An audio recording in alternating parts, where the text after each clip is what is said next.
Olá, eu sou Eduardo Guimarães e este é o blog da cidadania. E Lula é perseguido pelo desmerecimento de suas ações na economia desde o primeiro mandato. Lula assume em 2003 com a economia destroçada, com uma crise cambial recém-ocorrida ao final do governo Fernando Henrique Cardoso, quando ele desvalorizou o real e aí quebrou a economia, porque todo mundo estava endividado em dólar, e quando ele desvaloriza o real, quebra o país. O Lula, ao longo do ano de 2003, viveu exatamente o que ele está vivendo agora no seu primeiro ano do seu terceiro governo, que muito se assemelha ao primeiro ano do primeiro governo dele.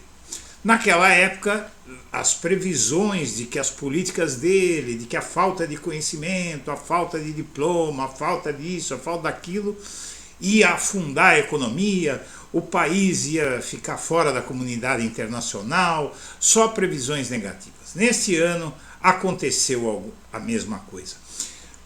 Sobre o que aconteceu em 2003 até 2010, criou-se na mídia e entre o mercado financeiro, a Faria Lima, entre os Faria Limers, a tese de que Lula teve sorte por conta das commodities, por conta dos produtos básicos in natura, que são produtos que são vendidos em grande quantidade, que o Brasil tem demais, são produtos in natura de terras férteis, como são as terras brasileiras, subsolo, agricultura, tudo isso são commodities. Commodities são o contrário de produtos manufaturados, que são o forte dos países ricos. E, à época, dizem que o Lula teve sorte porque a China começou a comprar muito no Brasil. O boom das commodities, na verdade, era o boom da China. Não é? Era o boom da China, que era um país com o qual o Brasil tinha pouquíssimos negócios. O Brasil também tinha pouquíssimos negócios com a África. Não é? E o Lula, quando entra no governo, em 2003, ele diz o seguinte: os dólares dos africanos, dos chineses, são tão verdes quanto os dos americanos e dos ingleses, dos países ricos, dos europeus. E aí o Lula começou a viajar, a fazer o que ele está fazendo agora. E ele foi para a China. E essa viagem que ele fez nesse ano, no seu terceiro mandato, já na abertura do seu terceiro mandato, foi fazer o que ele fez lá em 2003. Exatos 20 anos depois, o Lula repete a mesma estratégia de 2003 e continuam dizendo exatamente a mesma coisa que diziam há 10 anos atrás, há 20 anos atrás, que é sorte. Não é sorte. Ele sabia muito bem que a negociação com os países ricos é muito difícil. Nós temos visto as negociações do Lula com a União Europeia, que fica criando entraves, fazendo exigências para que nós cuidemos do meio ambiente, sendo que eles mesmos destruíram biomas no primeiro mundo, na Europa, nos Estados Unidos, E agora Japão também, com o crescimento acelerado do Japão, destruíram biomas e agora nos cobram para fazer aquilo que eles não fizeram. Seja como for, aqui o Brasil tem resultados a apresentar. Hoje, por exemplo, o Leonardo DiCaprio, o ator norte-americano, publicou no Twitter uma comemoração pelos dados ambientais do Brasil. Mas isso é desculpa da Europa, porque ela sabe que os nossos produtos são muito competitivos e se entrarem lá vai atrapalhá-los. Seja como for, o Lula começa a trilhar o mesmo caminho e esses resultados na economia, que estão dizendo de novo que é sorte dele, tem uma outra origem que você vai ver agora. Eu vou mostrar para você qual é o segredo de Lula para, sempre que chega ao governo, fazer a economia bombar, e o Brasil já caminha para que a economia bombe como bombou nos 2 mandatos de Lula, os 2 primeiros mandatos de Lula, e isso já está tendo reflexo, inclusive, na popularidade dele, não é? Está crescendo. Então, sem mais delongas, vamos partir para as matérias, para as origens de tudo que eu vou dizer aqui para você. Bom, em primeiro lugar, você vê aqui matéria do jornal O Estado de São Paulo. 9 fatores estão beneficiando o governo Lula na economia. Veja quais. Diz o jornal, lista de boas notícias sem relação com ações do governo. Essas boas notícias, segundo o Estadão, não tem relação com a ação do governo. Caiu tudo do céu para o Lula, não é? Vai da queda da inflação e do dólar, à super safra agrícola, do crescimento do PIB ao elevado nível dos reservatórios da hidrelétrica. Saiba como elas favoreceram o presidente. É o fim da picada isso, porque, por exemplo, vamos lá, a queda da inflação. A inflação caiu sozinha, o dólar caiu sozinho, esperou o Lula chegar para repetir a sorte, entre aspas, de anos atrás. Tem outra matéria aqui, por exemplo, Lula terá sorte com a economia mais uma vez? A conjuntura mundial favorável foi decisiva para o saldo econômico positivo dos 2 primeiros governos do petista. Tal cenário vai se repetir? E aí tem um Faria Limer qualquer aí, tal de Alexander Bush, não é? Para fazer a mesma peroração inútil. Ele diz, investidores financeiros olham para o futuro para prever a evolução de títulos, ações, moedas e imóveis. Ao observar as decisões de investidores e os acontecimentos dos mercados financeiros no momento, tem-se a impressão que eles estão começando a apostar numa recuperação econômica do Brasil, que em 4 anos de Bolsonaro não aconteceu. Teve a pandemia ficou lá para trás, não é? E o governo Bolsonaro já estava fraco antes da pandemia.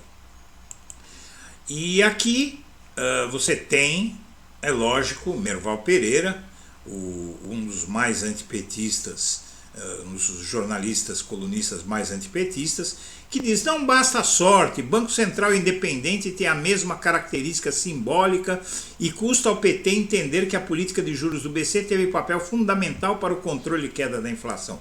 Conversa fiada porque o juro esteve alto no Brasil nos momentos em que a inflação estava bombando, e ela continuou bombando até meados do ano passado, quando o Bolsonaro usou a estratégia de Lula e aqueceu a economia artificialmente, claro que de forma irresponsável, gerando um endividamento do país, não é? Gerando déficit público, mas tudo bem, Bolsonaro podia, não é? E aqui esse sujeito que foi votar, que é o presidente do Banco Central, que foi votar com a camiseta do Bolsonaro, que hoje está tentando sabotar o país, mantendo em 14% a taxa básica de juros da economia, enquanto agora em maio nós tivemos deflação, está se prevendo uma queda brusca da inflação nos próximos meses, que já está se tornando inferior a 5% ao ano, não é? E aí o segredo de Lula. Quanto renderam as viagens internacionais de Lula em investimentos no Brasil?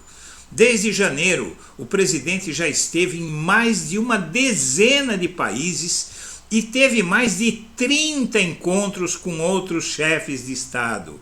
Você pensa que ele estava fazendo isso à toa? Não, ele estava repetindo o que ele fez em 2003. E desde janeiro, Lula já esteve em mais de uma dezena de países, teve mais de 30 encontros com os chefes de Estado, resultando em 111,5 bilhões de reais em novos investimentos no Brasil. Os investimentos e a queda da inflação, as perspectivas econômicas de um governo que sabe manejar a economia, como já provou no passado, estão fazendo a economia crescer. O Reinaldo Azevedo, por exemplo, inclusive o Reinaldo Azevedo, que é o criador do termo petralha, para falar mal do PT. E ele diz: a economia segue com sinais positivos. Idiotas insistem na teoria da sorte. Não é? Ele diz que constata o despudor absoluto de alguns analistas que jogaram seus textos torpes na cara de Lula desde a eleição, antevendo uma tragédia. Agora, com a economia bombando, insistem na teoria da sorte. É cara de pau de quem escreve e de quem publica. E eu concordo com ele, eu venho falando isso há muito tempo. Lula tem mais 3 viagens para o exterior nessa semana. Ele foi à Argentina, depois vai à Colômbia e depois vai à Bélgica. E aí ele vai chegar a 15 visitas a chefes de Estado, a outros países, trazendo investimentos desde janeiro, em 6 meses. E o Lula viajou no começo desse ano à China pela 4ª vez.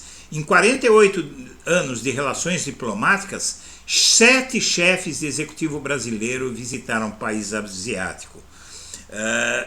Lula embarcou para a China em abril desse ano, e essa é a 4ª visita dele ao país asiático. Ao todo, 7 presidentes visitaram o país desde o início das relações diplomáticas entre os dois países em 1974.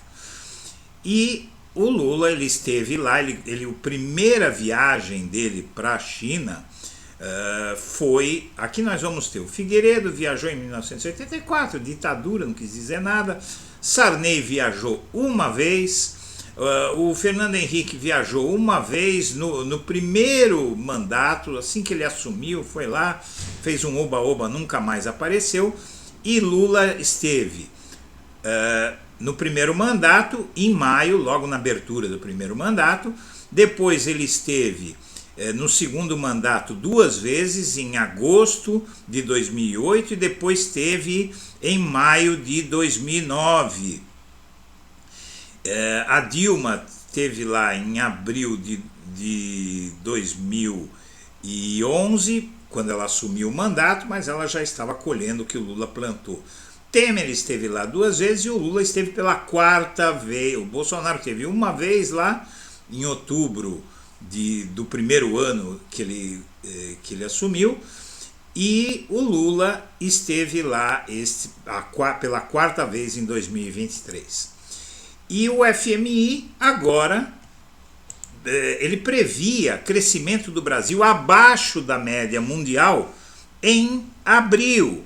E aí você vê aqui, em maio, o FMI melhorou a projeção do PIB do Brasil em 2023, recomendou esforço fiscal, mas melhorou a projeção do PIB, que realmente está dando as caras essa melhora do PIB, do crescimento da economia. PIB é o crescimento da economia, é o tamanho da economia, não é? É o produto interno bruto, e o crescimento do PIB é o crescimento da economia. E o Ministério da Fazenda revisou a estimativa de crescimento do país em 2023 de 2,5% para 3%, assim como o FMI. E, inclusive, veja só você, os dados da economia brasileira têm surpreendido para cima, diz o FMI. Na terça-feira a entidade divulgou melhora da economia.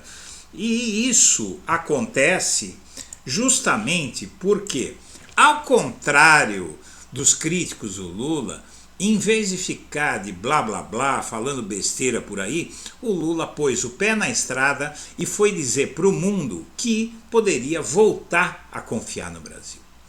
Porque o Brasil deixou de receber investimentos estrangeiros durante os 4 anos de Bolsonaro.